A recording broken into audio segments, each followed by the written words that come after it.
সেই আলেম সাহেব ডাক দেয়া বলেন, ও পরিবারের লোকেরা, নিশ্চয়ই এই মহিলার কোনো ভালো আমল আছে, কারণ মৃত্যুর আগ মুহূর্তে সে আরবি ভাষা বলতেছে, আর আরবি ভাষা হলো জান্নাতের ভাষা। যেহেতু এই মহিলা মৃত্যুর আগে আরবি ভাষা বলতেছে, তার মানে হলো নিশ্চয় এমন কোনো ভালো আমল আছে যে আমল থাকার কারণে আল্লাহ তাআলা তাকে জান্নাতি হিসাবে কবুল করেছে। এবার পরিবারের লোকেরা ডাক দিয়ে বলেন, ও আলেম ভাই, হুজুর, এই মহিলার তেমন কোনো উল্লেখযোগ্য আমল নাই, তবে দুইটা আমল ছিল উল্লেখযোগ্য। এক নম্বর আমল হলো, যখন কোনো মহিলারা আসতো তার সাথে কথাবার্তা বলতো, মহিলাদের আড্ডায় যাইতো না, মহিলা থাকে না দুই মহিলাকে।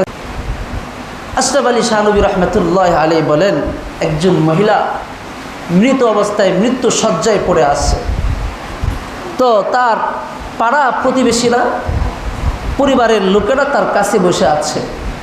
মহিলা মৃত্যু শয্যায় মনে মনে এরকম ঠোঁট নাড়িয়ে কি যেন বিড়বিড় বিড়বিড় করে বলে, কিন্তু এমন ভাষা বলতেছে পরিবারের লোকেরা বুঝতে পারতেছে না।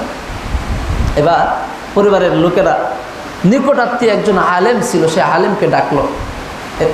তো আলেম সাহেব যখন আসলো, আসার পরে মহিলার মুখের সাথে আলেম সাহেবের কানটা লাগাইল, আর সে আলেম শুনতে পারলো এই মহিলা বলতেছে, হাযানি রাজুলানি ইয়াকুলানি লি উদখুলিল জান্নাহ। এই মহিলা মৃত্যু শয্যায় যখন সে তার জান বের হবে অপেক্ষায়, এমন সময় মৃত্যুর আগ মুহূর্তে সেই মহিলা এমন ভাষা বলতেছে। আলেম সাহেব সেই ভাষা শুই না তো বুঝে ফেললেন। পরিবারের লোকদেরকে ডাক দিয়ে বলেন, ও মহিলার পরিবারের লোকেরা শোনেন, এই মহিলা কি শিক্ষিত?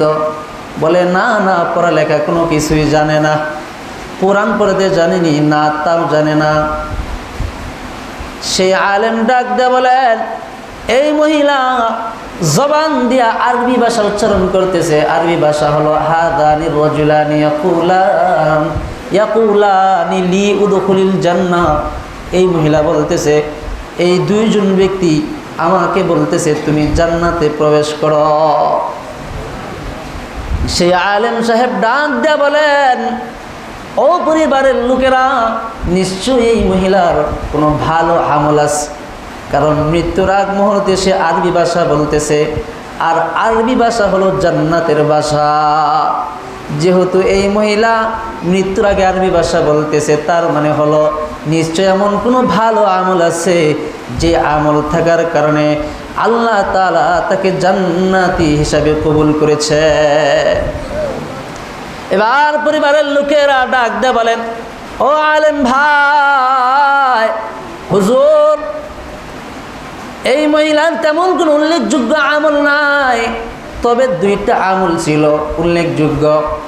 এক নম্বর আমল হলো, যখন কোনো মহিলারা আসতো তার সাথে কথাবার্তা বলতো, মহিলাদের আড্ডায় যাইতো না, মহিলা থাকে না দুই মহিলা একত্রিত হইলে, হেতের বউ কী করছে, হেতির বউ কী করছে, এখানে কি হয়েছে, তার জামাই কি করছে, সব আলোচনা সেখানে হয়, মিনি সংসদ হয়ে যায় একটা, ঠিক কিনা? তো সেই মহিলাদের সেই আলোচনায় যাইত না, নিরিবিলিভাবে থাকতো, প্রয়োজনীয় কথা বলতো, ফজুলি কথা বলতো না, অতিরিক্ত কথা বলতো না, নিরিবিলিভাবে থাকতো।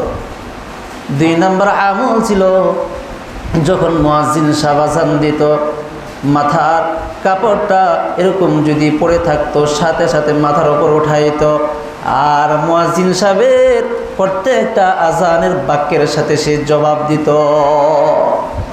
এই কারণেই হয়তো আল্লাহ তাআলা তার জন্য দুনিয়াতে জান্নাতের ফয়সালা করে দিয়েছেন।